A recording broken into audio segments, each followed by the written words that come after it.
Hi, my name is Lynn, and I'm a certified humane education specialist for the Humane Society of San Bernardino Valley. And I'm Braden. And we're here to talk about Dr. Seuss and help celebrate his life. We're going to be thinking about the contributions that he made to our world through the books that he wrote and what we can learn just from reading. So these are some fun facts about Dr. Seuss. He was an author. He was an illustrator and a talented artist. He was born of German immigrants.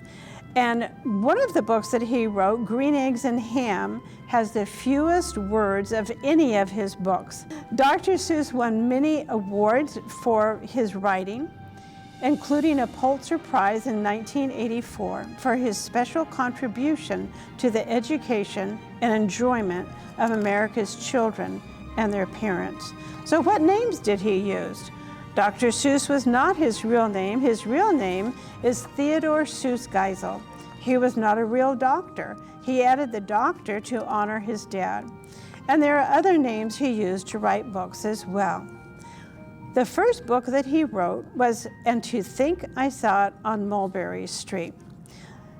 Dr. Seuss wrote this book while he was on an ocean voyage. And the rhythm of the ship's engine gave him the feeling for the poetry rhythm in this story.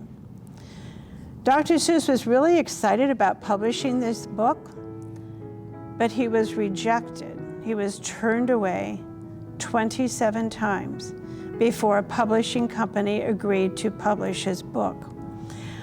The way that this book got published is he was walking down the street ready to throw this book away, and he met a friend. The friend had just gotten a job at a publishing company and agreed to publish this book. So how many books did Dr. Seuss write, and why did he write those books? He wrote over 60 children's books, and he wrote books to help children develop their language skills and to inspire the joy of reading. The Cat in the Hat is a book that Dr. Seuss wrote because he was challenged to write a book using only 236 words. So he wanted to give the gift of reading to children, and he was asked to write a book that first graders can't put down. So Braden, here's the Cat in the Hat. And do you think, just by looking at this cover, do you think this is an old book, a new book? What would you like to tell me about this book? That it is old. You think it's old? Why do you think it's old? Because it's all torn up and the side is torn up. Do you know that this book is the book that I read to my children? And my children are 46 and 44 years old. So this is a much loved book. We enjoyed reading those books. Another book that Dr. Seuss wrote is Bartholomew and the Oobleck. The King and Bartholomew Cummins. Had it not been for Bartholomew, the king in the sky would have wrecked the little kingdom of Did. And you know, Braden, when I read this, I thought, one person, the king, could have wrecked a whole kingdom. And it made me think of Dr. Jane Goodall. And she wrote an article that was published in Time magazine on August 26, 2002. And the title of her article is The Power of One. And it talks about how each of us is special and important, and it's up to us to find what we can do in our world to make it a better place. Well, Bartholomew blew a long blast down the king's stairway to summon the king's magicians, because the king wanted to be the only king to rule the sky. So the king asked his magicians to make something fall from the skies that no other kingdom ever has had before. So these greenish blobs started coming out of the sky. They were about the size of grape seeds. Bartholomew put out his hand, but he pulled it back because there was something frightening about those blobs. The king said, what are the magic words that the magicians used? What are those magic words that they used to start the oobleck falling from the sky? Because maybe I can get magic words to stop the oobleck from falling. The king started to cry, a great, deep sob. He said, I'm so sorry. It is all my fault. I'm so awfully, awfully sorry. And when I read that, Braden, it reminded me of a person I knew who got rather angry with me. And later this person said, Lynn, I'm so sorry. And do you know that there's something magic in those simple words? I'm sorry.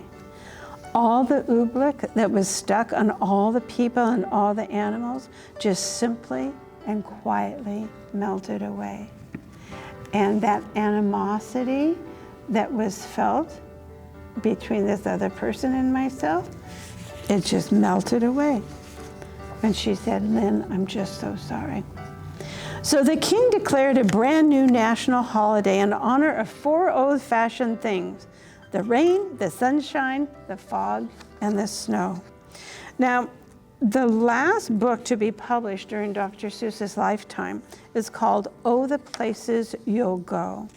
And he starts by saying, congratulations, today is your day, and you're off to great places. You're off and away. You have brains in your head. You're the guy who'll decide where to go. You'll be on your way.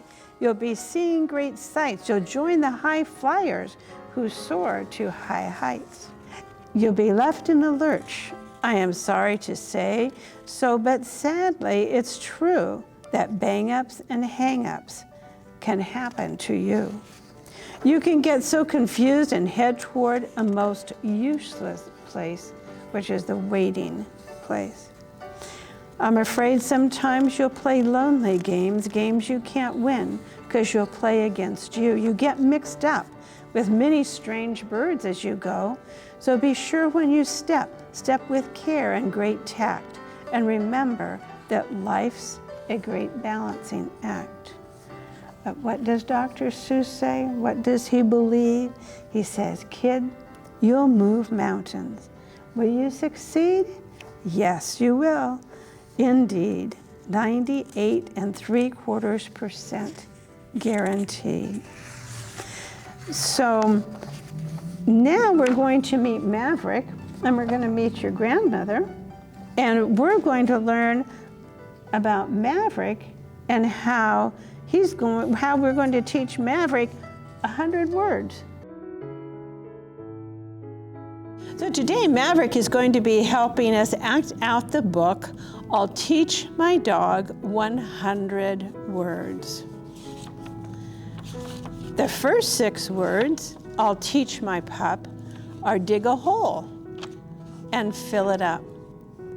I'll teach him walk and run and then catch a ball. And I'll teach him bark and beg and wag your tail and shake a leg and wash your ears and wash your toes and scratch your head and blow your nose. Then we will give them more to see. Eat your food and follow me. He'll tickle the pig and kiss the goose. He'll feed the mouse and mop the moose. He'll toot a bugle, beat a drum. He'll stand on Uncle Abner's thumb. And then I'll teach him sing with the birds. Now that makes 100 words. My dog will learn those 100 words and how my friends will cheer. I'll teach my dog those 100 words. I think I'll start next year.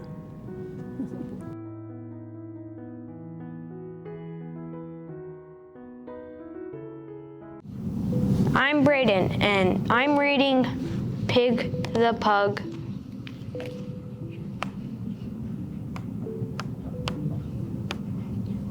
Pig was a pug, and I'm sorry to say he was greedy and selfish in most every way. He lived in a house with a wiener dog, Trevor. But when he was nice to him, I'll tell you, never. You've got some nice, great toys there, poor Trevor would say. But Pig would just grumble, they're mine, go away.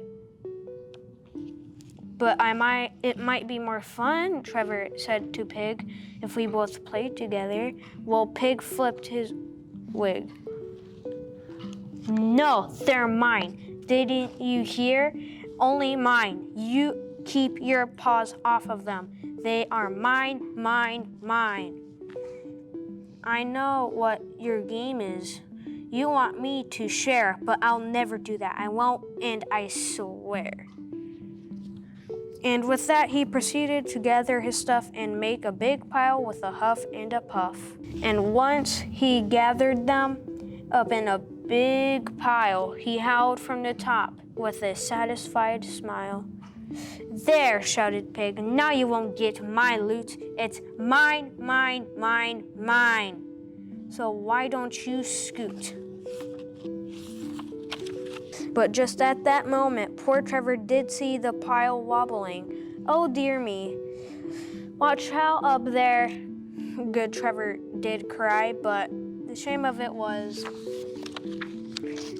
well, pugs cannot fly, sadly. These days it's different. I'm happy to say it's so very different in most every way. Yes, Pig shares his toys now, and Trevor's his friend, and they both play together. While Pig is on a mend.